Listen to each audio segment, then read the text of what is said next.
Բարև ձեզ, ես Քրիստինե Քանանյանն եմ, MyKids-ի հիմնադիր տնօրենը, հավանեք մեր MyKids-ի էջը, շատ հետաքրքիր նյութեր կան երեխաներին վերաբերվող զանազան, նաև ունենք YouTube-յան ալիք և Instagram, իսկ այսօր MyKids-ի հարցերը մասնագետին հաղորդաշարի շրջանակում մեր հյուրն է Սեդա Քոչարյանը, որի հետ մենք հիմա կզրուցենք։ Սեդան այս պահին գտնվում է Չինաստանում և շնորհակալություն, որպեսզի կարողացել է մեզ հետ կապ հաստատել։ Բարև ձեզ, Սեդա ջան։ Բարև ձեզ։ Մենք այսօր խոսելու ենք մի շատ արդիական հարցի շուրջ, 21-րդ դարի կրթության մարտահրավերները, և Սեդան կներկայացնի, թե ինչպիսի նոր խնդիրներ է բոլորիս առջև դնում 21-րդ դարը։ Խոսքը փոխանցում եմ Սեդային, Սեդա ջան, խնդրեմ։ Շատ լավ։ Ես Սեդա Քոչարյանն եմ, մասնագիտությամբ պատմաբան եմ, կրթության միջազգային փորձագետ, աշխատել եմ 3 տարբեր երկրներում և դասավանդել եմ 4 տարբեր ուսումնական ծրագրեր։ Եվ տարբեր երկրներում ծնողները երբ գալիս են ծնողական ժողովին, միշտ մեկ հարց են ուղղում ուսուցչին. իսկ ինչ խորհուրդ կտաք, ինչպես պետք է սովորի իմ աշակերտը, ինչ պետք է անի իմ երեխան, որպեսզի հաջողակ լինի 21-րդ դարում։ Ուստի որոշեցի այսպիսի մի սահիկաշար ներկայացնել մեր ծնողներին, ներկայացնել, թե ինչ մարտահրավերներ կան 21-րդ դարում, ինչպես է կրթությունը պատասխանում այդ մարտահրավերներին և ինչ ենք մենք ուսուցիչներս ներողություն ակնկալում ծնողներից։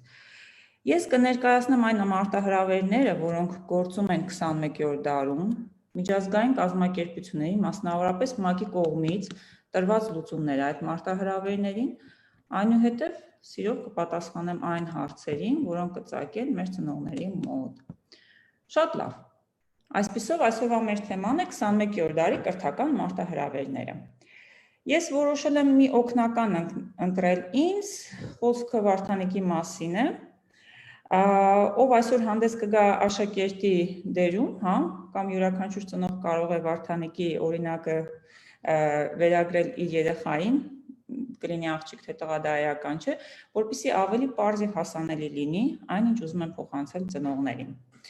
Կարծում եմ Վարդանիկին հիշում եք հայտնի անեկդոտից, երբ որ մայրը կանչում է, ասում է Վարդանիկ տուն արի, և Վարդանիկը պատասխանում է. ինչի մամա, սոված եմ, թե քունս է տանում։ Այս մեծ կարևոր խնդիր է, որի մասին մենք այսօր պետք է խոսենք։ Հույս ունենամ պատրաստ եք լսելու։ Դե ինչ, կարծում եմ նորություն չեմ ասի, եթե ներկայացնեմ, որ աշխարհում ամեն ինչ այսօր շատ արագ է փոխվում։ Փոխվում են տնտեսական համակարգերը, համաշխարհայնացումը կամ գլոբալիզացիան լիովին փոխել է աշխարհի պատկերը։ Առաջանում են նոր գաղափարներ։ Կարծում եմ անիմաստ է խոսել այս գաղափարների մասին, այդ մասին բոլորդ գիտեք։ Նոր տեխնոլոգիաներ։ Եվ երևի նկատել եք, որ ժամանակն էլ է բավականին արագ ընթանում։ Եվ պատկերացնում եք, մեր երեխաները պետք է կարողանան ապրել մի ժամանակաշրջանում, երբ ամեն ինչ արագ ու արագ փոփոխվում է։ Ուստի այս փոփոխությունների ժամանակաշրջանը մեզ համար մի մեծ մարտահրավեր է նետում։ Այդ մարտահրավերը կոչվում է մարդու գործառույթներն ավելանում են, այսինքն մարդը դառնում է բազմաֆունկցիոնալ։ Ինչու բազմաֆունկցիոնալ 21-րդ դարում հաջողելու համար անհրաժեշտ է շատ կազմակերպված լինել, շատ բանիմաց լինել, կարողանալ հասցնել և աշխատանքային գործունեությունը ճիշտ կազմակերպել, և ընտանիքը, և սոցիալական հարաբերությունները, և այլն, և այլն։ Իսկ ինչպես անել, որ մենք կարողանանք ունենալ բազմաֆունկցիոնալ մարդ, ով կարող է հաջողել 21-րդ դարում։ Այս հարցն էր հետաքրքրում նաև շատ մասնագետների, և այստեղ պետք է ասեմ, որ փոփոխությունների շրջանակներում ուզում եմ ներկայացնել նաև մի կարևոր թեմա, այսօր փոփոխում են նաև մասնագիտությունները։ Կարծում եմ տեղյակ եք, որ անընդհատ նոր մասնագիտություններ են առաջանում աշխարհում, և մեր երեխաները, ովքեր այսօր հաճախում են դպրոց, կարող են ընտրել մասնագիտություններ կամ ունենալ մասնագիտություններ, որոնք դեռևս չեն ձևավորվել։ Սա ևս այն կարևոր փոփոխությունն է, որը մենք տեսնում ենք այսօրվա աշխարհում։ Ահա այս հարցերն էին հուզում դեռևս 1990-ական թվականներին ՄԱԿ-ի հանձնաժողովին, կրթության հանձնաժողովին, որը որոշեց ուսումնասիրել, իսկ ինչպես պետք է կրթական համակարգը բավարարի 21-րդ դարի քաղաքացու պահանջները, ինչպես վերափոխել, բարեփոխել կրթական համակարգը, որպեսզի այն կարողանա ձևավորել բազմաֆունկցիոնալ մարդու։ Հանձնաժողովը երկար ուսումնասիրություններ կատարեց, Հանձնաժողովի ղեկավարն է Ժակ Դելորը, որը եւ այս հանձնաժողովը հանգեց հետեւյալ գաղափարին։ Ստեղծեց մի կարևոր փաստաթուղթ, որը հայտնի է Դելորի հիմնասյուներ կամ կրթության հիմնասյուներ անունով։ Այսպիսով 21-րդ դարի կրթական համակարգերի հիմքում դրվեցին 4 կարևոր գաղափարներ։ Ես այսօր ներկայացնելու եմ այս գաղափարները, ինչ են իրենք ներկայացնում, ինչպես կիրառել այս գաղափարները տանը, որպես ծնողներ։ Վստահ եմ, մեր ուսուցիչներն այս մասին տեղյակ են, նրանք կիրառում են այս 4 հիմնասյուները կրթական գործունեության բնագավառում, բայց մեզ ավելի շատ հետաքրքիր է, թե ինչպես մենք ծնողներս պետք է իրականացնենք այս 4 հիմնասյուները։ Հաջողակ երեխա, երջանիկ երեխա ունենալու համար։ Ինչպես իրականացնենք, որպեսզի ունենանք 21-րդ դարի քաղաքացի, ով կարող է ոչ թե ուղղակի ասել, ես չեմ կարող հասնել 21-րդ դարի պահանջների հետևից վազել, այլ կարող է ասել, որ ես պատրաստ եմ 21-րդ դարի մարտահրավերներին պատասխանել։ Այսպիսով ամենաառաջին եւ կարևոր հիմնասյուներից մեկը կոչվում է սովորել իմանալու համար։ Իհարկե շատերը կասեն, դե կրթության հիմնական գաղափարը դա է, միշտ մենք սովորել ենք, որպեսզի իմանանք։ Բայց պետք է ծնողներին ասել, որ այսօր սովորել իմանալու համար գաղափարը փոփոխության է ենթարկվել։ Մի մոռացեք, որ մեր աշխարհը բավականին արագ է փոփոխվում, այն բավականին բարդ է դարձել։ Շատ գիտելիքներ, գաղափարներ, որ մենք սովորում ենք այսօր, բավականին արագ հնանում են եւ անօգտակար են դառնում։ Ուստի այսօր շատ կարևոր է ոչ թե սովորել զուտ իմանալու համար եւ մտապահել ինչ-որ տեղեկություն, ինֆորմացիա, գիտելիք, այլ ընդհանրապես հասկանալ, թե ինչպես է պետք սովորել։ Սա շատ կարևոր հիմնասյուն է, քանզի այն դարձնում է աշակերտին 21-րդ դարի աշակերտին հարատև ուսումնառող։ Այսինքն մարդը 21-րդ դարում անընդհատ պետք է սովորի, քանզի շեշտում եմ, անընդհատ համակարգեր են փոխվում, հասարակությունն է փոխվում, այսօրվա ստեղծված գիտելիքները հնանում են, անընդհատ նոր մասնագիտություններ են առաջանում, նոր մարտահրավերներ են առաջանում։ Ինչպես սովորեցնել աշակերտին, մեր երեխային սովորել, անընդհատ լինել սովորող աշակերտ կյանքի ընթացքում։ Գիտեք, ուսումնասիրությունները ցույց են տվել, որ սա բավականին հեշտ է, եթե մենք կարողանանք անընդհատ զարգացնել երեխաների բնական հետաքրքրությունները։ Դուք գիտեք, որ երեխաները բավականին հետաքրքրասեր են, մասնավորապես տարրական դպրոցում, սիրում են բազմաթիվ հարցեր տալ եւ ուսուցիչներին եւ ծնողներին, եւ եթե մենք կարողանանք խրախուսել նրանց հարցեր տալ եւ ոչ միայն հարցեր տալ, այլ նաեւ գտնել ինքնուրույն պատասխաններ, ապա մենք կնպաստենք նրանց բնական հետաքրքրությունների զարգացմանը։ Ես այսպիսի մի տենդենց եմ տեսել շատ ծնողների մոտ, որի մասին կուզեի խոսել, հաճախ ծնողներն ասում են, այս բնագավառը քեզ պետք չի գալու հետագայում, պետք չէ ուսումնասիրել։ Չգիտեմ, օրինակ լեզուները կամ բնագիտական որոշակի առարկաներ կամ հումանիտար որոշակի առարկաներ։ Ես ուզում եմ նշել, որ գիտեք, 21-րդ դարում առաջանում են մի շարք նոր մասնագիտություններ, որտեղ շատ կարևոր դեր են խաղում տարբեր առարկաների միաձուլումները։ Սա կոչվում է տրանսդիսցիպլինար կրթություն։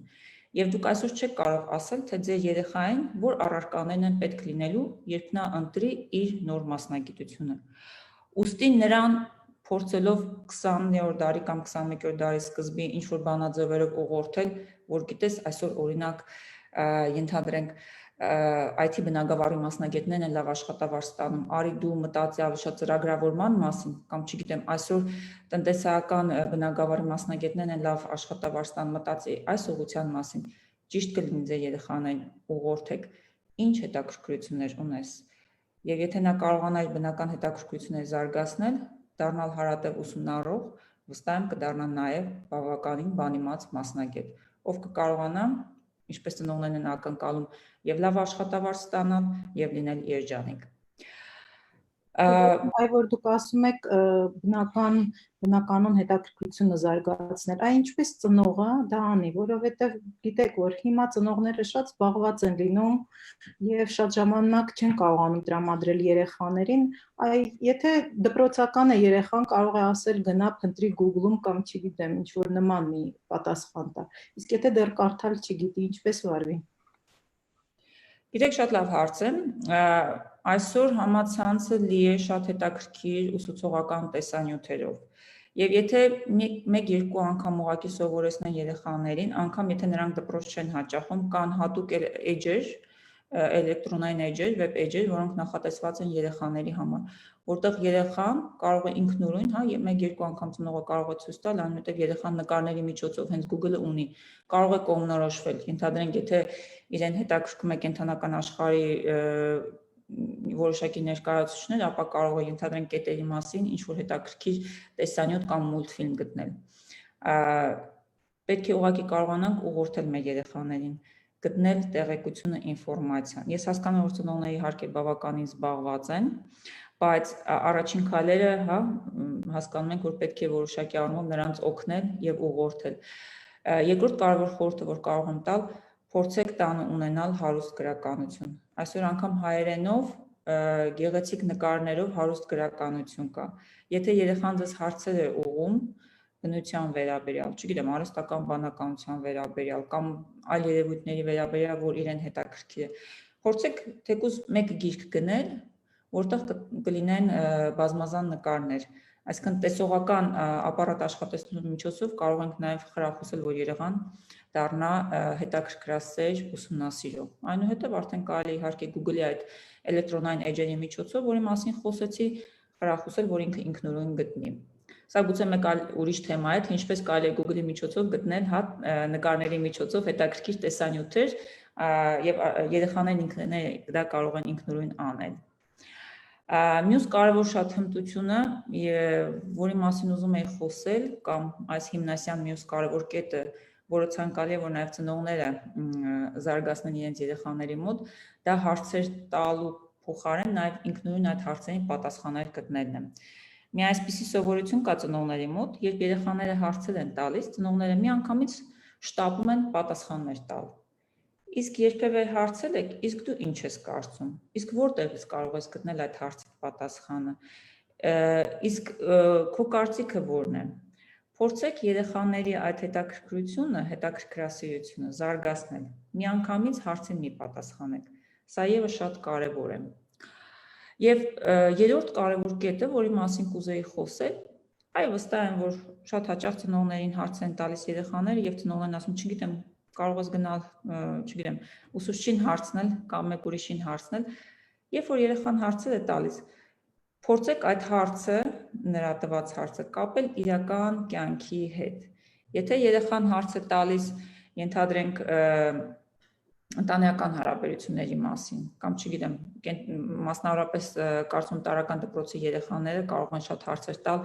կենդանական աշխարհի ներկայությունների մասին։ Փորձեք այն փոքրիկ տեղեկությունը, որ դուք ունեք,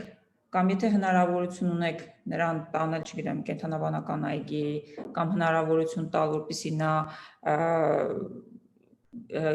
գնա թանգարաններ տեսնի, հնարավորություն տալ երեխաներին այդ գիտելիքները տեսնել, կիրառել իրական կյանքում։ Այսպիսով առաջին հիմնասյունը կամ 21-րդ դարի ամենակարևոր կրթական մարտահրավերներից մեկը սովորեցնելն է, թե ինչպես սովորել։ Եվ այս դեպքում ծնողների խրախուսանքը շատ կարևոր է։ Հուսամ այս փոքրիկ խորհուրդները, որ տվեցի, արդյունավետ կլինեն ծնողների համար։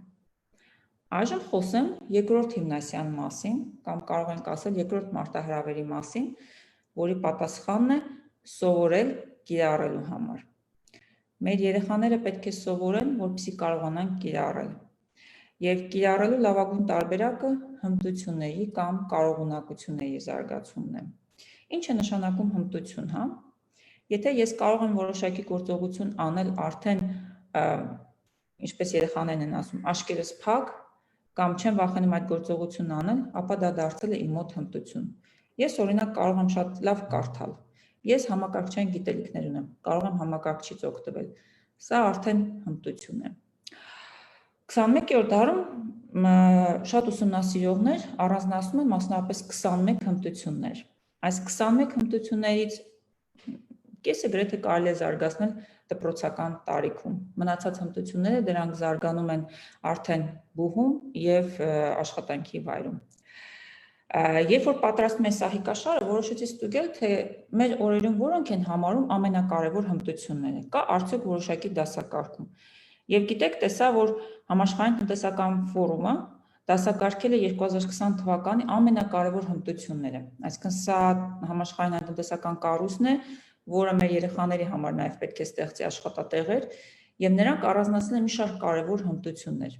Եվ ամենաառաջին հմտությունը, որ առանձնացել է այս ֆորումը, կոչվում է խնդիրներ լուծելու հմտություն։ Այստեղ որոշել եմ մի փոքրիկ օրինակ բերել, որպեսզի ծնողները հասկանան, որ խնդիրներ լուծելու հմտությունը շատ կարևոր է մեր ապագա քաղաքացիների, հաջողակ երեխաների համար։ Պատկերացնենք, որ ձեր երեխան ուղղակի փոքրիկ մի օրինակ առօրյա կյանքից։ Պայուսակը մոռացել է դպրոցում, կամ չգիտեմ, տատիկին տանը։ Ինչ անել։ Եկել է տուն, հաջորդ օրը ինքն ունի դասեր, չգիտի ինչպես պետք է իր դասերն անի, եթե դասերը չանի, ենթադրում եմ, որ նկատողություն կստանա ուսուցչից կամ անգամ վատ գնահատական,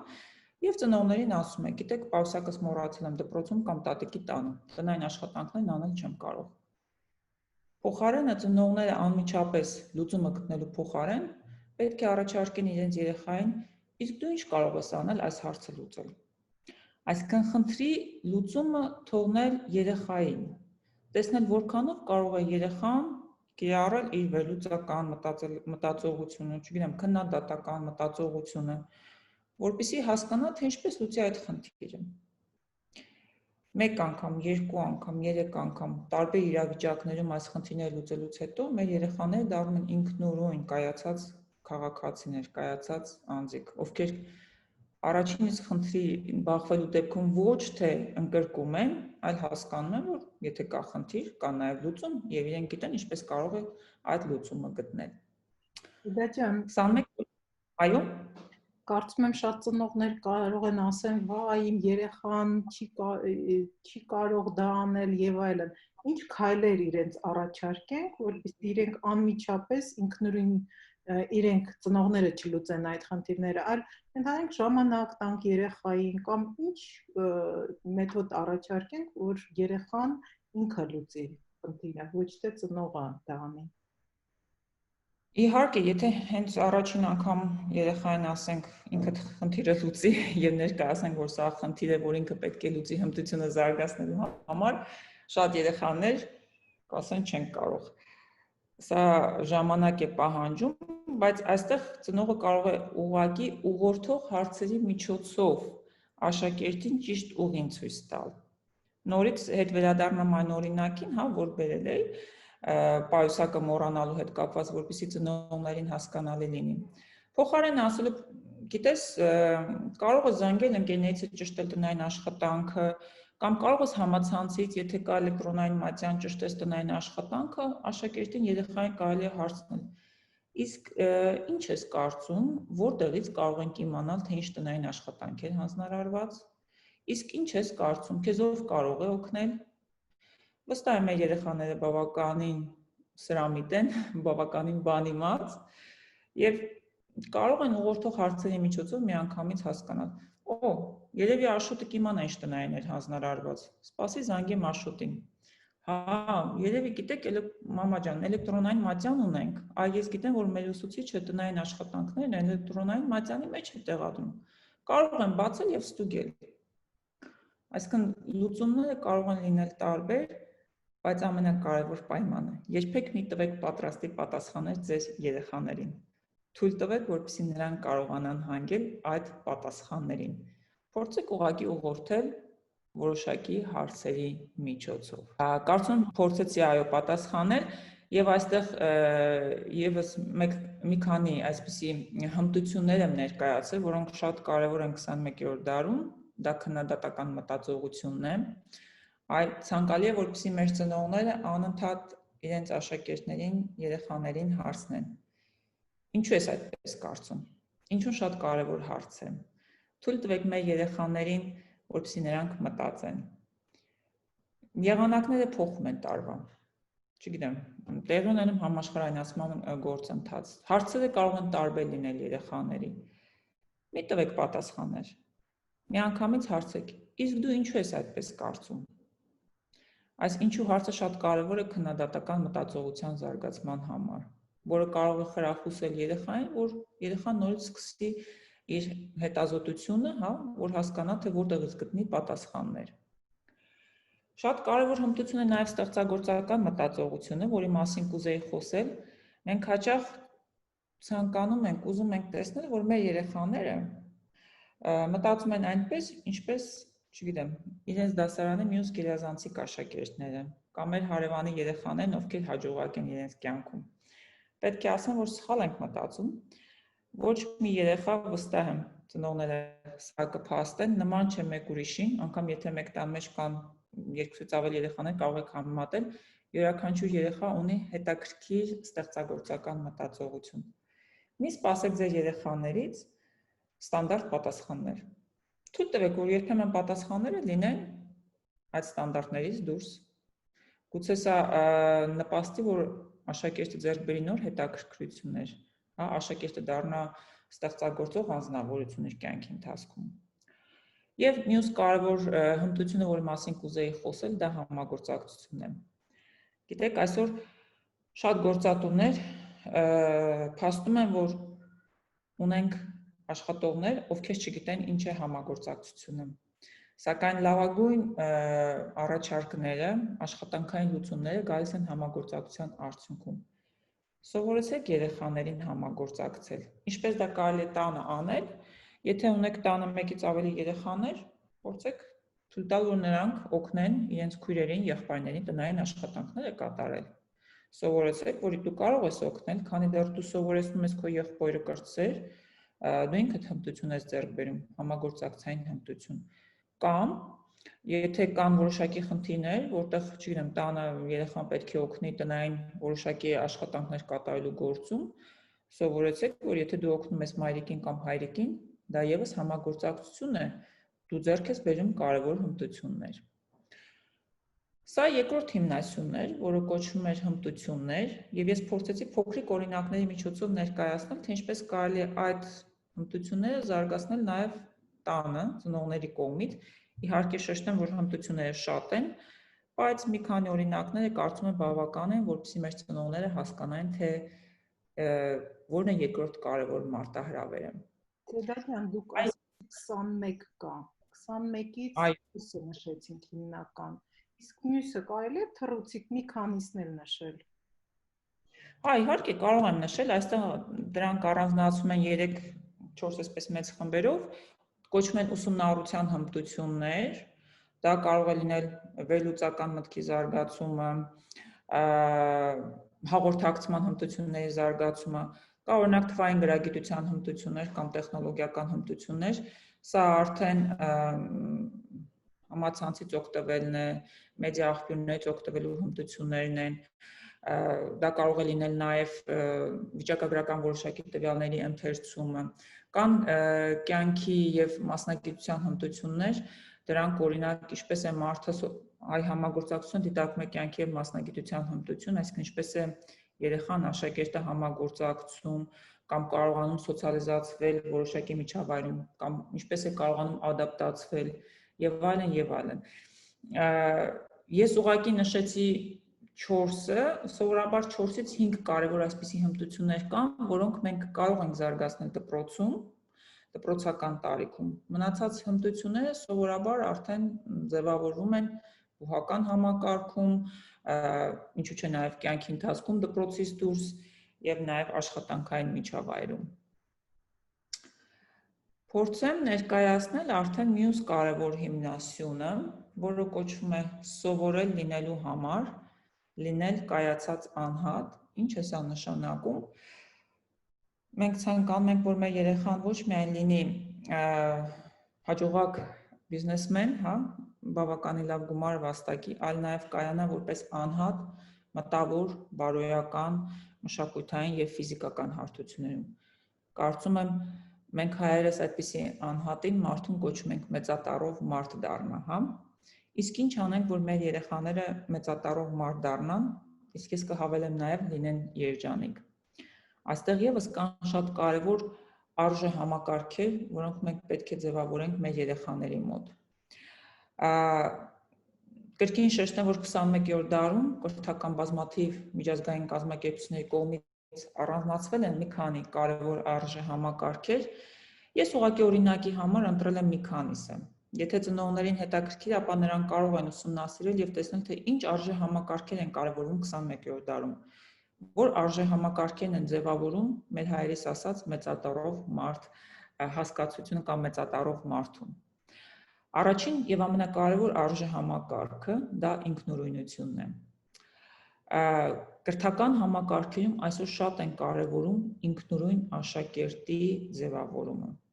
Կարծում եմ արդեն գլխի ընկաք, թե ինչու են Վարդանիկին ընտրել որպես իմ օգնական։ Վարդանիկը մի մեծ դժբախտություն ունի, մայրը նրան թույլ չի տալիս ինքնուրույն լինել։ Մինչդեռ 21-րդ դարի քաղաքացիները պետք է լինեն բավականին ինքնուրույն։ Այստեղ մեկ օրինակ կբերեմ մեր առօրյայից, երբ աշխարհի շատ կրթական համակարգեր համաճարակի հետ պայմանավորված անցում կատարեցին հեռավար ուսուցմանը, այն երկրների աշակերտները, ովքեր ձևավորել են այս արժեհամակարգը, շատ արագ կարողացան դառնալ ինքնուրույն աշակերտներ եւ ինքնուրույն կարողացան օգտագործելով արդեն իրենց թվային գրագիտության հմտությունները օգտվել համացանցից, օգտվել հեռավար դասավանդման բոլոր գործիքներից։ Այն երկրները, այն հասարակությունները, որտեղ չեն ձևավորվել ինքնուրույնության այս հմտությունները կամ այս արժեհամակարգը, երեխաները բավականին տուժեցին։ Այո, այսպիսի փորձ կատարենք, հիմա մեզ մոտ 100 հոգի դիտում է, խնդրում եմ այն ծնողները, ովքեր կարծում են, որ իրենց երեխաները ինքնուրույն են, գումարած դրեք, ովքեր կարծում են, որ ինքնուրույն չեն, հանած դրեք, ու մենք կհասկանանք, թե տոկոսային մոտ հարաբերությամբ 100 դիտորդից, թե քանիսն է կարծում, որ իր երեխան ինքնուրույն է, եկեք փորձենք, ծնողներ ջան, խնդրում եմ, եթե ինքնուրույն եք համարում ձեր երեխային գումարած դրեք, եթե ոչ հանած։ Շնորհակալություն, Սեդա ջան, շարունակենք, վերջում ես կամփոփեմ։ Շատ լավ, հետաքրքիր կլինի, այո, ծնողների դիտարկումը։ Ես այստեղ մեկ նորից պարզ օրինակ եմ ուզում բերել, թե ինչպես տանը երեխային կարող ենք մենք սովորեցնել ինքնուրույնության։ Ամենապարզ օրինակը՝ թույլ տվեք, որպեսզի նա ձեր երեխան ինքնուրույն հավաքի իր պայուսակը, լինի պատասխանատու։ Ինքը պետք է սովորի, թե ինչպես պետք է հավաքի իր պայուսակը, ինչ գրքեր, տետրեր պետք է լինեն պայուսակի մեջ, ինչ դասացուցակ ունի եւ այլն։ Փոքրիկ պայուսակից հետո նայենք, կարող եք սովորեցնել, որ գիտես, դու ես քո սենյակի պատասխանատուն եւ մաքրության պատասխանատուն եւ դու պետք է հավաքես քո սենյակը։ Այս փոքրիկ հանձնարարությունների միջոցով մենք երեխայի մոտ միանգամից ձևավորում ենք շատ կարևոր արժեհամակարգեր։ Տեսեք, ինքնուրույնություն, դու ինքդ պետք է ինքնուրույն դա իրականացնես։ Պատասխանատվության այդ արժեհամակարգը, որը եւս շատ կարևոր է։ Դու ինքդ ես պատասխանատու քո պայուսակի, քո դասերի, քո սենյակի համար։ Նշել եմ նաև մեկ ուրիշ այլ կարևոր արժեհամակարգ, որը կարևորում են 21-րդ դարի միջազգային այդ կառույցները, դա համառությունն է։ Մենք մի հետաքրքիր երևույթ ենք տեսնում, երբ աշակերտները բախվելով 1-2 խնդիրների հետ, դժվարությունների հետ, հիասթափվում են եւ այլևս չեն ցանկանում շարունակել ուսումնառությունը կամ չեն ցանկանում ինչ-որ գործ անել, որը իրենց հանձնարարված էր։ Մինչդեռ հասկանում ենք, որ դժվարություններ միշտ կարող են ծագել, եւ եթե դուք համառ չլինեք, ապա կյանքում հաջողակ չեք կարող լինել։ Այսա եւս կարևոր արժեհամակարգ է, որը մենք պետք է սովորեցնենք։ Համառություն։ Մեկ անգամ գրեցիր տնային աշխատանքը, ենթադրենք մաթեմատիկայից կամ, չգիտեմ, քիմիայից, չկարողացար լուծել։ Ոչինչ, փորձի երկրորդ անգամ, գտիր նորից խնդիրներ լուծի, տես որտեղ է թաքնված քո խնդիրը, եթե չես կարողանում լուծել, փորձի հասկանալ, ով քեզ կարող է օգնել։ Տեսնում եք, այս արժեհամակարգը հմտությունը եւ սովորելու այդ հմտությունը միաձուլված են իրար հետ։ Եվ եթե երեխան հասկանա, որ գիտեք, որոշակի բանաձև երևի բաց եմ թողել, երբ որ ուսուցիչը դասը բացատրել է, ես չգիտեմ ինչպես լուծել, այ ես եթե համառ լինեմ, ինքնուրույն ու պատասխանատու, կարող եմ մոտենալ ուսուցչին եւ խնդրել, որպեսզի ուսուցիչը բացատրի այդ բանաձևը։ եւ ես արդեն կկարողանամ լուծել իմ մաթեմատիկայի կամ չգիտեմ քիմիայի խնդիրը։ Մյուս կարևոր հմտությունը, որի մասին կուզեի խոսել, դա հոգատարությունն է։ 21-րդ դարում շատ է կարևորվում հոգատարությունը, ընդ որում այս հոգատարությունը չի դիտարկվում միայն մի արժե համակարգ, որը պետք է երեխան ցուցաբերի իր շրջապատի նկատմամբ, այլ պետք է սկսվի հենց աշակերտից։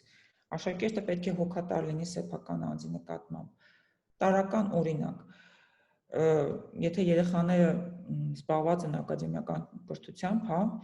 մենք հաճախ մոռանում ենք, որ մասնավորապես միջին եւ ավագ դպրոցում, որ մեր երեխաները, նրանք դեռ երեխաներ են, պետք է նաեւ իրենց ֆիզիկական մարմինը կոփեն։ Պետք է սովորեցնենք, որ անհրաժեշտ է հոգատար լինել։ Տնային աշխատանքները կատարելուց հետո փորձի նաեւ ֆիզիկական վարժություններ անել տանը։ Եղիր հոգատար քո անձի հանդեպ։ Սեփական անձի նկատմամբ հոգատարությունը կհանգեցնի նաեւ հոգատարության շրջապատի նկատմամբ։ Եվ եւս մեկ կարևոր երևույթի մասին կուզեի խոսել, արժե համակարգի, կոչվում է հարգանք։ Հարգանքը եւս շատ կարևոր է 21-րդ դարում, եւ ես ապրելով Չինաստանում մի շատ հետաքրքիր երևույթ եմ տեսնում, թե ինչպես են երիտասարդները հարգալից վերաբերվում տարեցներին։ Իհարկե, սա դիտարկվում է նաեւ մեր հայերի արժե համակարգի կարևոր մի տարր, բայց վերջին շրջանում կարծես թե շատ ենք մոռանում հարգանքի մասին։ Կարծում եմ պետք է սովորեցնենք մեր աշակերտներին, որ իհարկե դու կարող ես քո տեսակետը, քո կարծիքը, քո ձայնը ունենալ, լինել ինքնուրույն, համառ, պատասխանատու,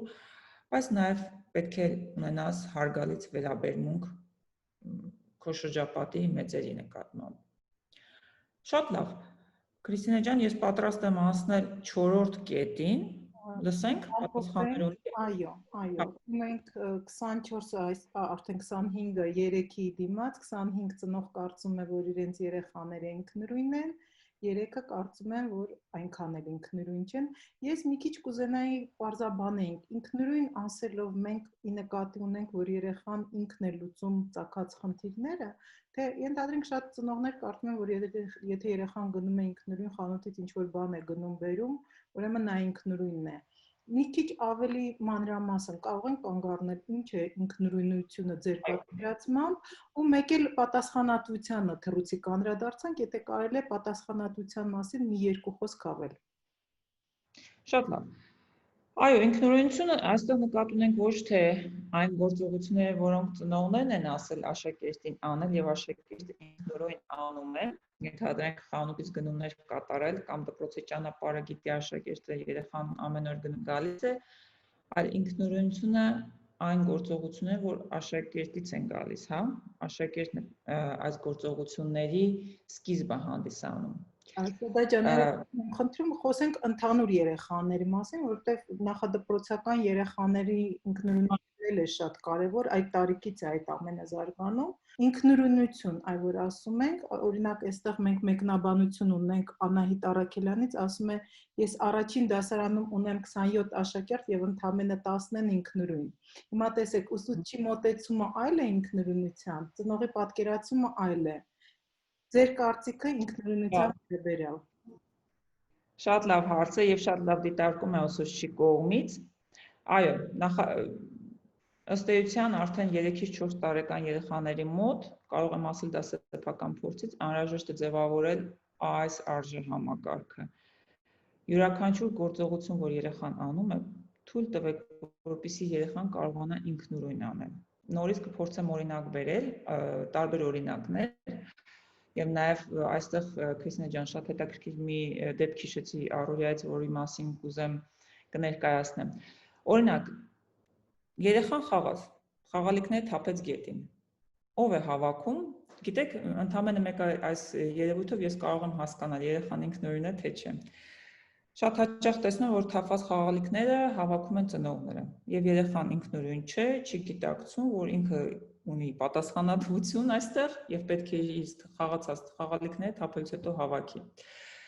Յուրաքանչյուր քայլ, որ ձեր երեխան անում է, փորձեք սկսած պետքարան գնալուց, հա, ես գիտեմ, որ սա խնդիր է նաեւ տարրական դպրոցի երեխաների համար։ Արդյոք երեխան կարողանում է ինքնուրույն գնալ պետքարան, թե չէ։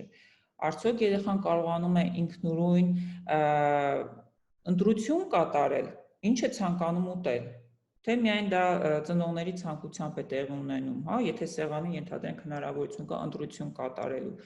Արդյոք երեխան հնարավորություն ունի որոշելու ինչ գիրք է ինքը ուզում կարդալ, եթե ունի գրքերի հնարավորություն, ընտրության հնարավորություն։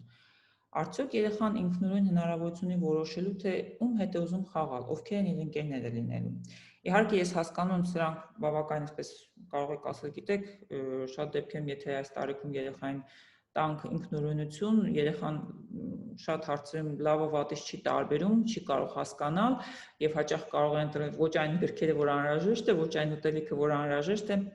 բայց ինչ եք կարծում, երբ է այդ դեպքում երեխան հասկանալու որն է լավը, որը վատը։ Երբ արդեն կդառնա ուսանող կամ աշխատող,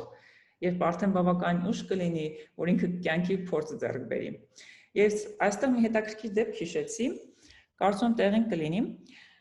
Չինաստանում մի հետաքրքիր երևույթ եմ տեսել, երբ երեխան խաղում է, ընդ որում իրենք բավականին փոքր տարիքից սկսած բավականին ինքնուրույն են, ծնողները կամ տատիկ պապիկները բավականին հեռու են կանգնում եւ երեխաները այսպես ինքնուրույն խաղում են, վազում են եւ այլն, նկատել եմ, որ երբ երեխան ընկնում է, առաջին հերթին անկախ տարիքից կլինի 2-3 շատ եմ նկատել, չեն լացում։ Առաջին երևույթը, որ ինձ ապշեցրեց, ինչպես կարող է 2-3 տարեկան երեխան հեծանիվից ընկնել ու չլացել, եւ դա 1-2 դեպք չէ։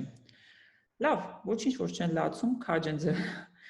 Ես նկատեցի, որ ծնողներից որևէ մեկը չի վազում, որպեսզի այդ երեխային, իհարկե եթե պես վատ չի ընկել, բայց ուղղակի, հա, թեթև է։ Ոչ մեկ չի վազում եւ չի հանում եւ չի հուսադրում, չի փորձում օգնել երեխային։ Սա մի հետաքրքիր երևույթ է, որ ինձ ընկերներս բացատրեցին, որ այո, այսպես մեզ սովորեցնում են լինել ինքնուրույն։ Յուրաքանչյուր ընկնելուց հետո ինքնուրույն ոտքի կանգնել։ Իհարկե, եթե կարիքը կլինի, ծնողները կհասնեն օգնության, մենք այդ մասին գիտենք, բայց այս տարիքից արդեն սովորեցնում են, թե ինչպես լինել ինքնուրույն եւ ընկած տեղից վեր կենալ։ Այստեղ նաև կուզեի շեշտել մի կարևոր երևույթ, կարծում եմ ուսուցիչները եւս կփաստեն։ Մենք անդադ ուզում ենք, որ մեր երեխաները միայն ճիշտ պատասխաններ տան։ Թույլ տվեք, որ երեխաները նաև սխալ պատասխաններ տան։ Ինքնուրույն անգամ մտածեն եւ սխալ պատասխան տան։ Հետո արդեն ձեր հարցերի ուղղորդումների միջոցով թույլ տվեք նրանց հանգել ճիշտ մտահանգումների, ճիշտ պատասխանների։ Այնպես որ ինքնուրույնությունը բավականին լայն հասկացություն է։ Ուղղակի ուզում եմ շեշտել, որ ցավոք հաճախ ենք տեսնում հայրականության մեջ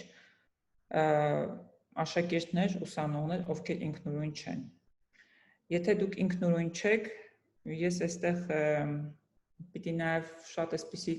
վատ օրինակ հիշեմ, որը չի ուզում մեջ բերել, բայց ես միշտ խոսում եմ Գիգորի կերպարի մասին։ Խնդրում եմ, մի դարձեք մեր երեխաներին Գիգորներ։ Գիգորը մեզ փակուղի է տանում, հա։ Փորձեք սովորեցնել մեր երեխաներին ինքնուրույն լինել։ Միշտ չէ, որ մենք կարող ենք լինել մեր երեխաների կողքին։ Եվ քանի դեռ նրանք երեխաներ են, նրանք կարող են թույլ տալ սխալներ։ Այդ սխալները մենք կարող ենք օգնել, որ նրանք ուղղեն։ Երբ նրանք հասուն դարձան, այդ սխալները կարող են լինել ճակատագրական։ Կարծում եմ սա հասկանում եք։ Մյուս կարևոր, այո, երևույթը պատասխանատվությունը, արժեհամակարգը, պատասխանատվություն։ Ես հաճախ եմ, երբ Հայաստանում եմ աշխատում, տեսնում, որ մեր երեխաները չեն ընտրում իրենց մասնագիտությունները։ Մեր երեխաները պատասխանատվության զգացողություն չունեն։ Նրանց փոխարեն ընտրում են ծնողները։ Հաճախ ծնողները չեն գիտակցում, թե ինչ հմտություններ կամ ինչ նախասիրություններ ունի երեխան։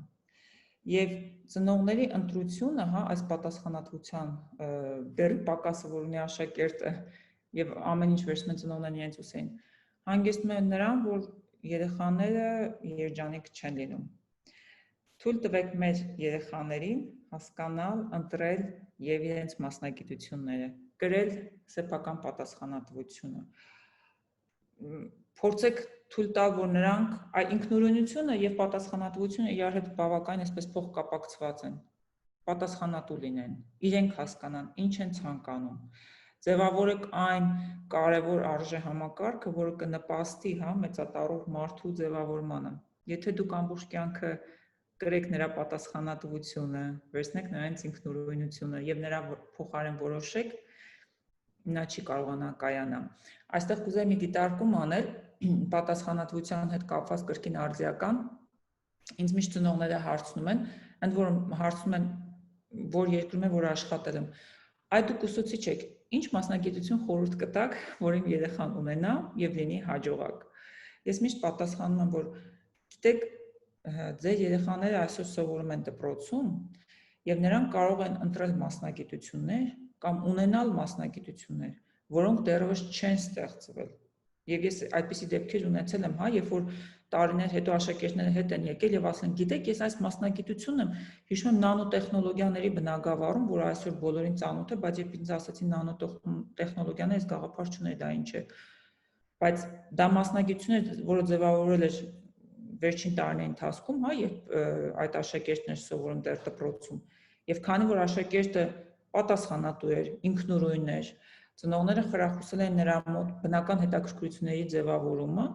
աշակերտը ընտրել էր ճիշտ մասնագիտություն եւ հաջողակ մարդ է դարձել եւ քաղաքացի երջանիկ անձնավորություն։ Կարծում եմ այս փոքրիկ քայլերը ձևավորելու անհատի պատասխանատու քաղաքացու շատ կարևոր են։ Այցեդա ջան, ես մի փոքր առարկեմ, որովհետև շատ դեպքերում երեխաները իրենք չգիտեն, ինչ մասնագիտություն են ուզում ընտրեն, որովհետև որպես կանոն իրենք ուղղորդվում են ծնողների մասնագիտությամբ, շրջապատում հաջողակ մարդկանց մասնագիտությամբ եւ ծնողները նույնպես նման ուղղորդում ունեն։ Ինչպես օգնել երեխային կողմնորոշվել, ոչ թե իր փոխարեն ընտրել, այլ դուք ինչ խորհուրդ կտաք, ինչպես երեխային օգնել, օրինակ հիմա ես դեռահաս աղջիկ ունեմ, որը դեռ չի կողմնորոշվել, ինչ է ուզում դառնալ, եւ մենք փորձում ենք իրեն այսպես թումո է հաճախում, որպեսզի հասկանա, թե այնտեղ ինչ բնագավառ է իրեն հետաքրքիր, տարբեր խմբակներ եւ այլն։ Կարծում եմ շատ դեռահասների ծնողներ ունեն նման խնդիր, որ երեխան դեռ չի կողմնորոշվել, գիտի, որ ընդհանրենք նույն ծրագրավորողն է լավ աշխատում եւ այլն, բայց դա իրենն է թե ոչ, չգիտի։ Ինչ խորհուրդ կտաք, ինչպես օգնել երեխաներին կողմնորոշվել։ Ձեր հարցին պատասխանելու համար կուզեի հետ գնալ առաջին իմ այդ հիմնասյանը, ահա թե ինչու եմ ասում, որ շատ կարևոր է երեխայի մոտ բնական հետաքրքրությունների զարգացումը, եւ որքան վաղ տարիքից սկսենք այդ բնական հետաքրքրությունների զարգացումը, այնքան երեխան ավելի շատ եւ շուտ կկողմնորոշվի իր մասնագիտության ընտրության հարցում։ Ես մի նորից օրինակ եմ ուզում բերել, ունեմ գործընկեր,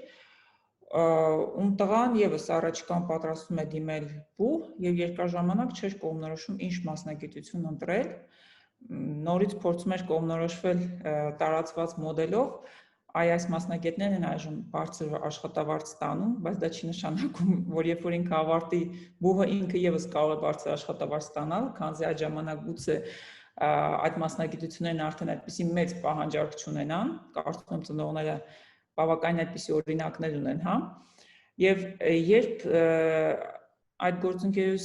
տղան սկսեց ճանապարհորդել, սկսեց ավելի շատ իր հետաքրքրություններով զբաղվել բնական, ուսումնասիրել, ավելի շատ ընթերցել, կարդալ, տեսնել, հասկացա, որ կա մասնագիտություն, որը ինքը չի տեսել, որի մասին ինքը երբեք չի լսել, բայց այդպիսի մասնագիտություն կա եւ հիմա ինքը մտածում է, որ գիտեք, ինքը այդ մասնագիտությամբ պետք է այդ մասնագիտության վերաբերյալ բաժին պետք է դիմի։ Դրա համար շատ կարևոր է վաղ տարիքից որքան հնարավոր է խրախուսել երեխաների բնական հետաքրքրությունների զարգացումը, ինչը հնարավոր է, եթե դուք կարողանաք թույլ տալ, որ նա իրականացնի տարբեր գրքերի, տեսանյութերի, ուսուցողական, ճանապարհորդությունների, թանգարանների միջոցով, ինչու՞ չէ նաև խոսակցությունների, երբ երեխաները կարող են հանդիպել, չգիտեմ, հետաքրքիր մարդկանց, մասնագիտություններ մարդկանց եւ նրանց հարցեր տալ իրենց բնական հետաքրքրությունները բավարարելու համար։ Սա շատ կարևոր է։ Բայց իհարկե պետք է շեշտեմ, որ գիտեք, կան երեխաներ, որոնք բավականին ուշ տարիքում են կողմնորոշում, չգիտեմ ինչու մեր հասարակության մեջ դա հաճախ տղաների դեպքում հասկանալի է, բայց աղջիկների համար մի քիչ դժվար է հասկանալ, դա դառնում է ողբերգություն, երբ դու ավարտում ես դպրոցը, դու անպայման պետք է արդեն հստակ հասկանաս ինչ մասնագիտություն պետք է ընտրես, պետք է դիմես բու։ Նորից շեշտեմ, շատ հաճախ տեսնում ենք, որ երկու լուծում կա այստեղ։ Եթե ծնողներն են ստիպում կամ հասարակությունն է ստիպում, այս երեխաները ընտրում են մասնագիտություն, որոնք այդ պահին են մոդայիկ, բայց իրենց հոգուն հոգեհարազատ չէ, եւ նրանք պետք է անկեղծ ասեմ, շատ հաճախ լավ մասնագետներ չեն դառնում, որովհետեւ սիրով չեն անում այդ գործը։ Եվ երկրորդ տարբերակը նրանք, ովքեր ընտրում են այդ մասնագիտությունը, առաջնորդվելով մոդայով կամ ծնողների խրախուսանքով, նրանք էլ հաճախ թողնում են այդ մասնագիտությունը, շատ այսպես ուսանողներ գիտեմ, ովքեր ընտրել են մասնագիտությունը ծնողների խրախուսանքով, հետո տեսան, որ դա իրենց ընդհանրապես չի հետաքրքրում, թողեցին, այդ ժամանակ արդեն հստակ հասկացել են, թե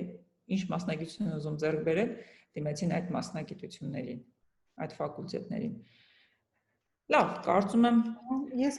դիտարկում անեմ, որ 21-րդ դարի հենց առանձնահատկությունը այն է, որ հենց ընտրությունն է շատ լայն, շատ մեծ հնարավորություններ կան եւ շատերը զուտ չեն կողմնորոշվում այդ լայն ընտրության մեջ, բայց լավ նորություն էլ կա, որ հիմա արդեն մարդիկ մեկ մասնագիտություն ամբողջ կյանքի համար ձեռք չեն բերում, այլ կյանքի ընթացքում մի քանի մասնագիտություն են փոխում, այնպես որ եթե անգամ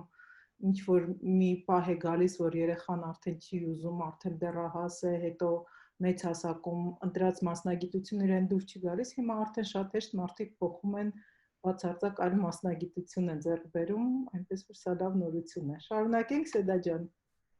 Շատ լավ, այո, հավելեմ, հիշում եք, չէ, ասում էի, որ պիտի 21-րդ դարի երեխան քաղաքացին լինի հարատև ուսումնառող, այսինքն անընդհատ սովորի, այո, ճիշտ եք նկատել։ Իհարկե, այստեղ հույս ունեմ նաև Հայաստանում շուտով կունենանք բուհական համակարգում, կոչվում են տրանսդիսցիպլինար ֆակուլտետներ, հա, որտեղ աշակերտն ավարտելով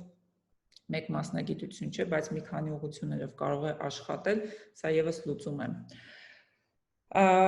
Մյուս հիմնասյունը կրթության կամ կարող եմ ասել մարտահրավերը դա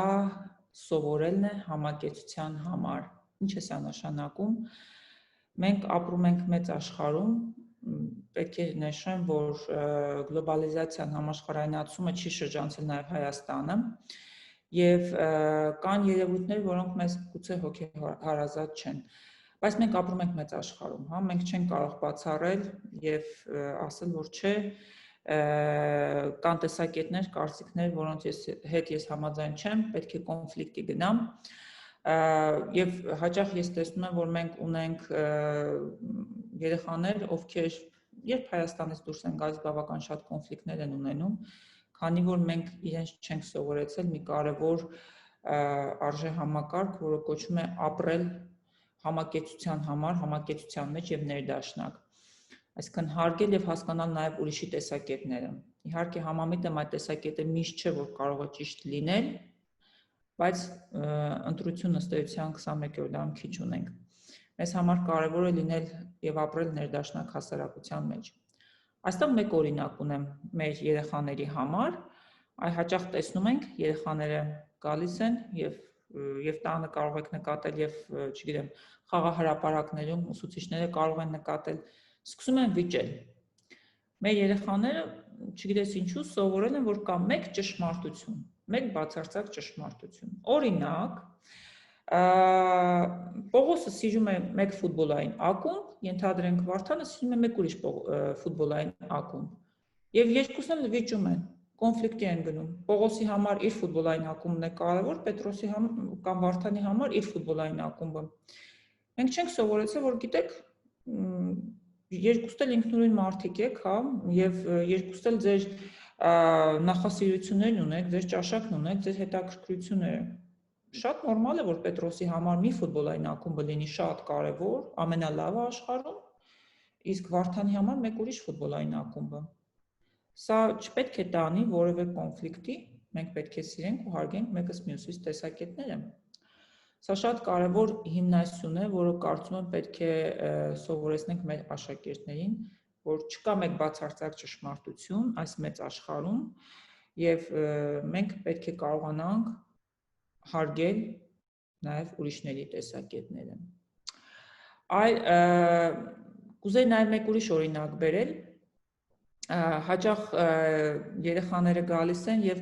իհարկե նրանք հաճախ են լսում ծնողների խոսակցությունները եւ ծնողների տեսակետները եւ հարցը եթե փակվի միայն ֆուտբոլային ակումբում շատ լավ կլինի, բայց հաճախ տեսնում ենք, որ երեխաները հաճախ կոնֆլիկտի են գնում բազմաթիվ անգամ մոդայի հետ կապված հարցերում, ֆինանսական հարցերում։ Եկեք սովորեցնենք, որ գիտեք, ձեր տանը այս տեսակետն է գերիշխում, գուցե մեկ ուրիշի տանը մեկ այլ տեսակետ է գերիշխում։ Մենք ուղղակի պետք է հասկանանք, լսենք եւ ներդաշնակ ապրենք։ Հարգենք մեկս մյուսի տեսակետները։ Ես ներկայացեցի այն 4 կարևոր հիմնասյուները, որոնք Դելորի հանձնաժողովը մշակել էր կրթությունը արդիական դարձնելու, ժամանակակից աշխարհի փոփոխություններին համահունչ գնալու համար։ Այս հիմնասյուները դրված են աշխարհի գրեթե բոլոր առաջատար կրթական համակարգերի հիմքում, պահանջում են գրեթե բոլոր երկրները։ Փորձեցի ներկայացնել, թե ինչպես ծնողները կարող են տանը այս հիմնասյուները, զարգացնել, այս արժե համակարգերը զարգացնել, բայց ուզեմ նշել, որ այսօր ավելի հաճախ են սկսել խոսել եւս մեկ կարևոր արժե համակարգի մասին, որը չի մտնում այս Դելորի հիմնասյուների, կամ այս հանձնաժողովի մշակած մոդելի մեջ, բայց մեկ այլ ուրիշ մոդելի մեջ է մտնում, կարծում սա հետաքրքիր չէ ծնողներին, կարևոր է այս մոդելի անունը, որը կոչվում է գործողություն։ Ինչ է նշանակում գործողությունը։ Աշակերտը սովորելով, հմտությունները զարգացնելով, արժե համակարգ ձեռք բերելով, համակեցության մեջ ապրելով, պետք է կարողանա նաև գործողությունների դիմել իր իսկ համայնքը բարելավելու, զարգացնելու համար։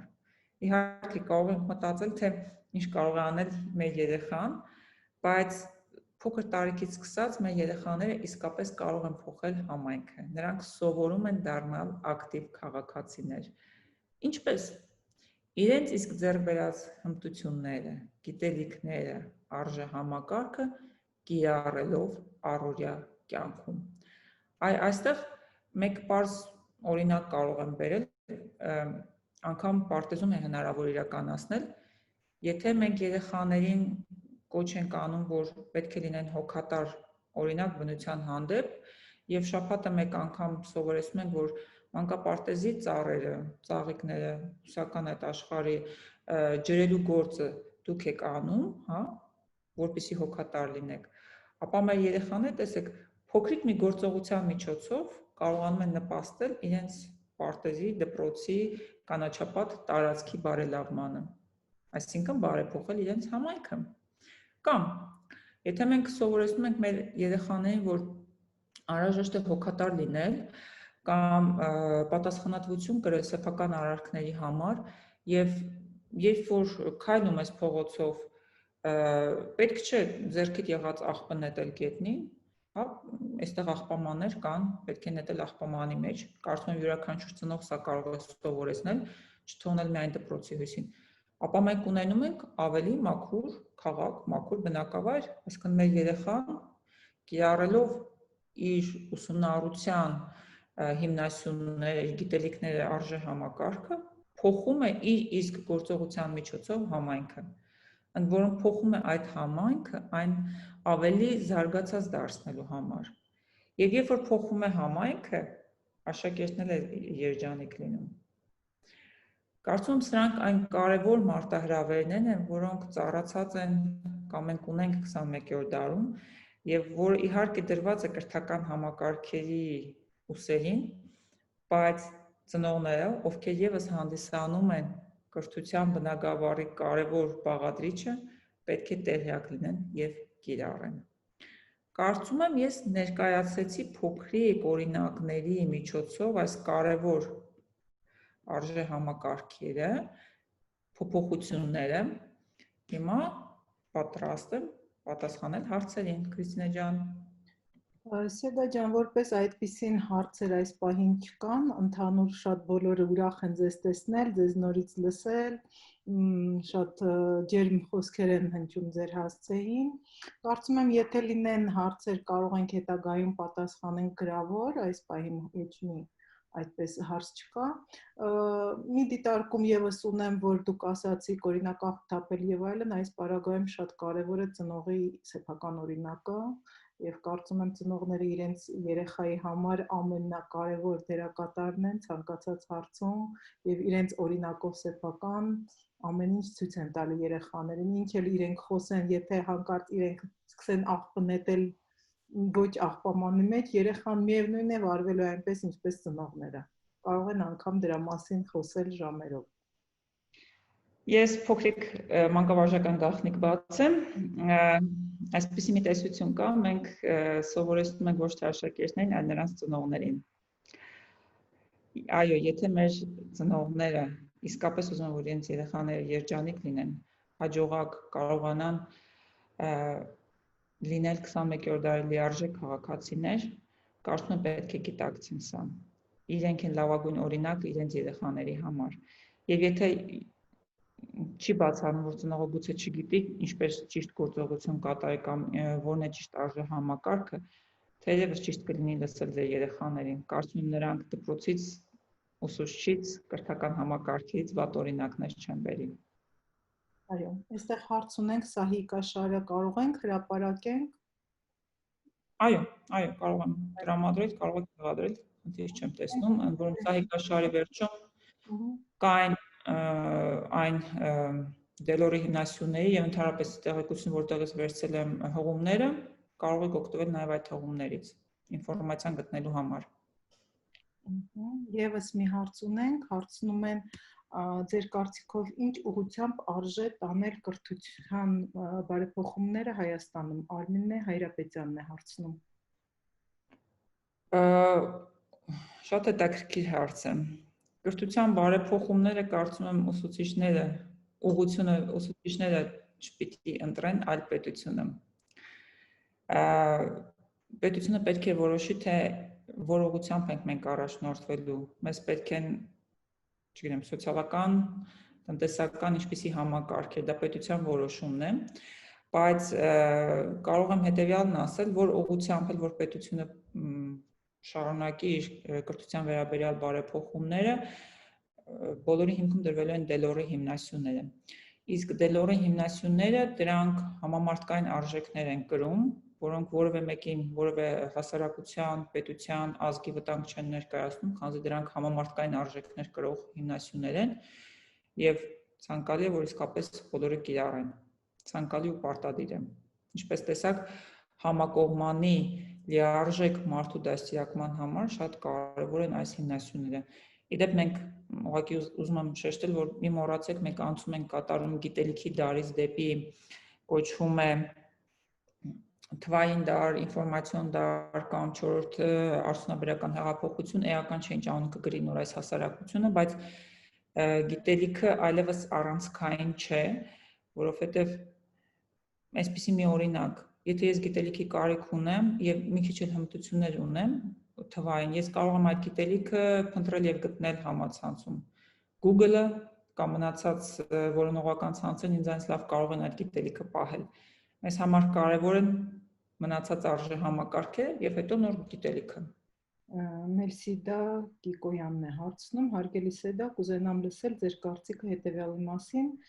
Դասասենյակները նախակրթարանում, դասատուները դպրոցներում երբեմն ոչ գրագետ են, նրանք ձևավորում են հասարակության նկատմամբ երեխաների ընկալումները, ինչ անել։ Ես ենթադրում եմ, որ հարցը հետևյալն է։ Մեր պետական կրթական համակարգերում հաճախ եմ տեսել, որ աթոռները սեղանները դասավորված են այնպես, որ երկու աշակերտ են նստում, հա,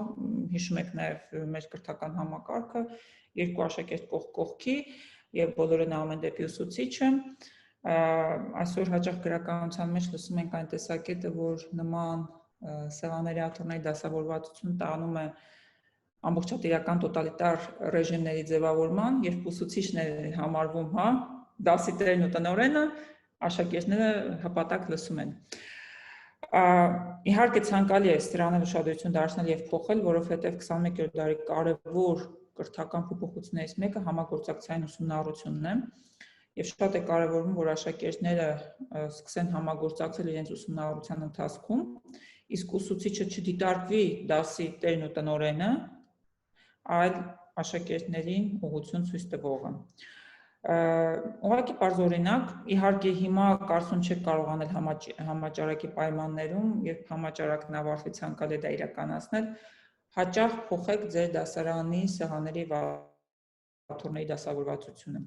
Այնպես դասավորեք, որ երեխաները կարողանան համագործակցել թիմերով, խմբերով, չգիտեմ, 2 աթոռ սեղան իր կողքի դրեք, 4-5 աշակերտ կարող են համագործակցել, կամ ստեղծեք փոքրիկ այսպես պեաձև, դասավորվածություն, եթե հնարավորություն է տալիս, ստեղծեք այնպիսի պայմաններ, որ աշակերտները ոչ թե աշխատեն միայն ուսուցչի հետ, լինի անհատապես կապը ուսուցչի հետ, ուսուցիչը հարց տվեց, աշակերտը պատասխանեց, մյուսը, այլ աշակերտը աշխատի նաև աշակերտի հետ եւ աշակերտի թիմն աշխատի ուսուցչի հետ։ Սա շատ կարեւոր է, բայց շեշտում եմ, հիմա համաճարակի պայմաններում հնարավոր չէ համագործակցել ուսումնառությունը դասարաններում անել, դա հնարավոր է հեռավար իրականացնել։ Հետաքրքիր դիտարկում էր այո։ Ադատյան Գայանեն է հարցնում, արդյոք սովորողի կարծիքը կարևոր չէ, այսինքն արդյոք կարևոր է սովորողի կարծիքը։ Շատ կարևոր է։ Գիտեք, ես հիշում եմ իմ դպրոցական տարիները, երբ ես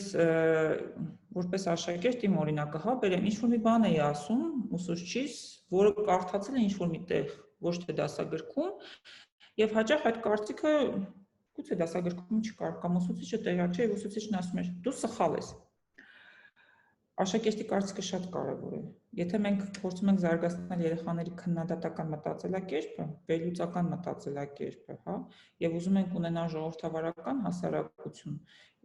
ապա իհարկե պետք է լսենք աշակերտի կարծիքը։ Այստեղ գուցե հարցը այլ է, պետք է աշակերտին նաեւ հարցնենք, ինչու ես այդպես կարծում, հիմնավորիր, որտեղից ես վերցրել այդ փաստերը, որտեղից է գալիս վերլուծությունը։ Շատ կարևոր է հիմնավորումը աշակերտի։ Մենք դպրոցում պետք է նրան սովորեցնենք մտածել, ուսուցչի կարևոր գործը ոչ թե գիտելիքներով աշակերտի գլուխը լցնելն է, այլ աշակերտին մտածել սովորեցնելն է։ Եվ իհարկե թող ուսուցիչը լսի աշակերտի կարծիքը, չասի, չէ դու սխալ ես, որովհետեւ սա մեր դասագրքի մեջ այդպիսի ինֆորմացիա չկա։ Իհարկե հնարավոր է որ աշակերտները գան եւ գալիս են, գիտեք, իմ փորձառությունը ցույց է տալիս այնպիսի հարցեր են տվել, որոնց պատասխանը ես չգիտեի։ Չգիտեի, որովհետեւ այդ ֆիլմը չէի նայել, չգիտեի, որովհետեւ այդ աղբյուրին ծանոթ չէ եւ ես ասում եի, իսկ որտեղից ես վերցրել տեղեկությունը։ Հիմնավորիր, կարող ես նաեւ ինձ ցույց տալ այդ տեղեկության աղբյուրը։ Բացատրի, որ տեսնենք որն է ինֆորմացիայի աղբյուրը, արդյոք արդիական է, թե չէ, եւ այլն։ Այստեղ մեզ մոտ Նինա Ստեփանյանը գրել է, որ աշակերտը չի հասկանում հարգանքի եւ ազատամտության գուցե տարբերությունը, նա գտնում է, որ միշտ պիտի իր կարծիքը հայտնի։ Արդյոք դուք համամիտ եք։ Այո, եթե մենք նորից շեշտեմ, որ սա պետք է սովորեցնենք, ձևավորենք դեռևս մանկապարտեզից։ Եթե մենք ասում ենք, որ դու սեփական կարծիքն արտահայտելու իրավունք ունես, հաճախ աշակերտները դա դիտարկում են, որ անարխիա է, այսինքն իմ խոսքը պետք է վերջինը լինի։ Չէ, պետք է ուղղակի աշակերտին սովորեցնենք, որ սեփական կարծիք նորից եմ ասում, արտահայտելով, պետք է նաև այն հիմնավորես։ Այսինքն միայն կարծիք ասել, որ, չգիտեմ, սա վատ երևույթ է, ճիշտ չէ, ուսուցչի դերակատարում այստեղ հիմնավորիր։ Եվ այստեղ նաև պետք է նշենք, գիտեք, խորհուրդ կտամ հետևյալն անել, այսպես մանկավարժական մի քայլ, յուրաքանչյուր տարին, երբ ուսումնական գործընթացը ես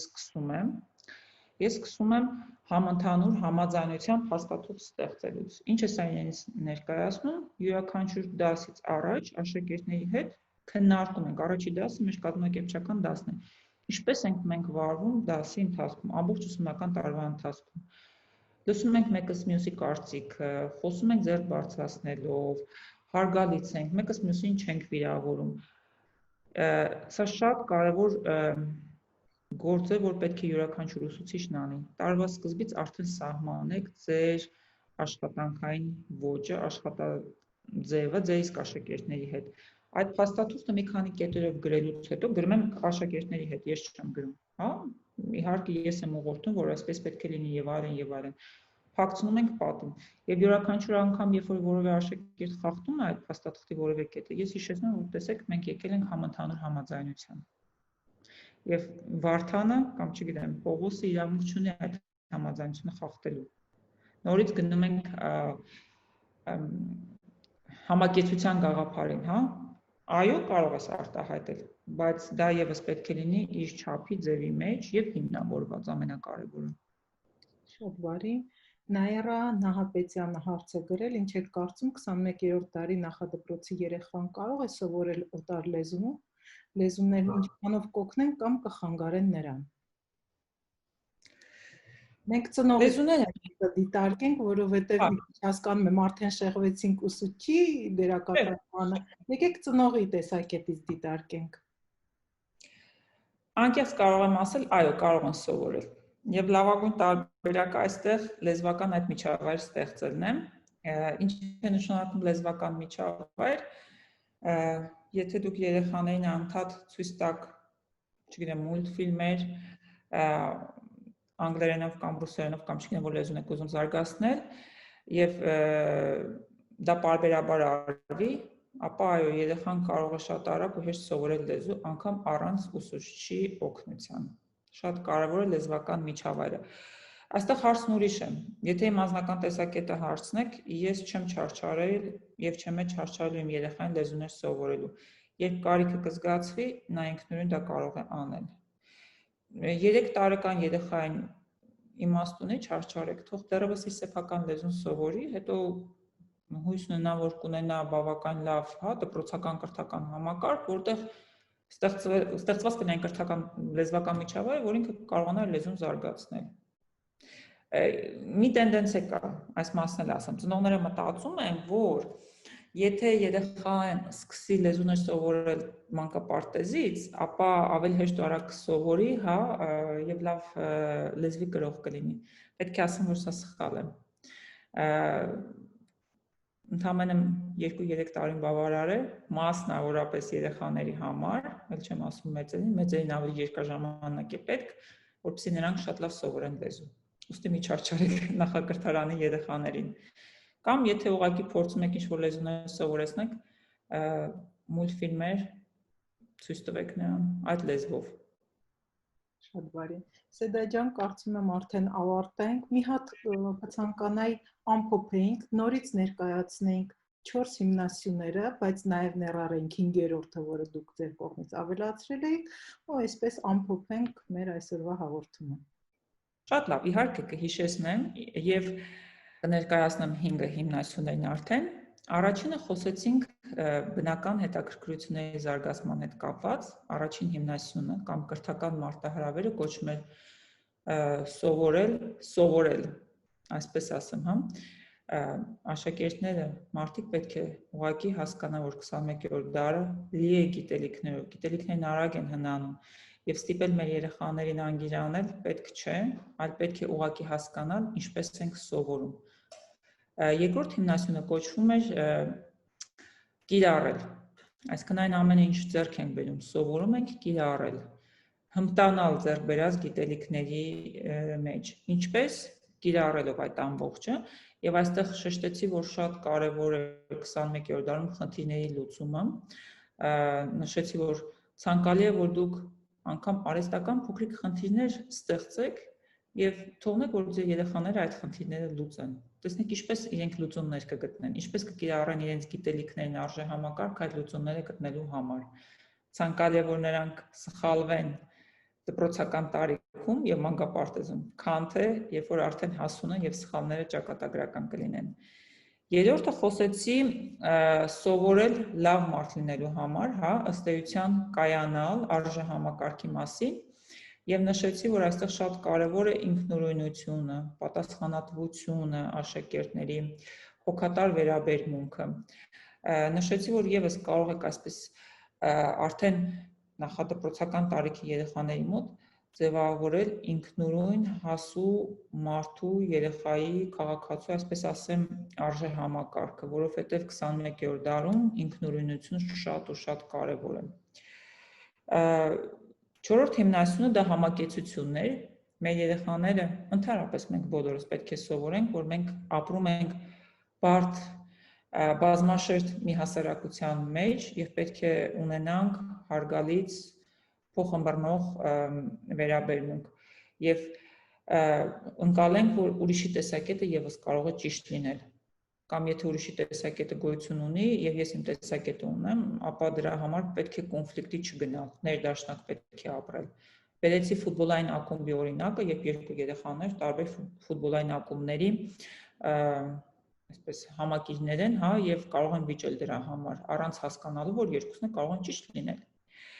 Վերջին հիմնասյունը, որը ասացի ներառված չէ Դելորի ցանկի մեջ, բայց բավական շատ կազմակերպություններ այդ մասին խոսում են, դա գործողություններն են։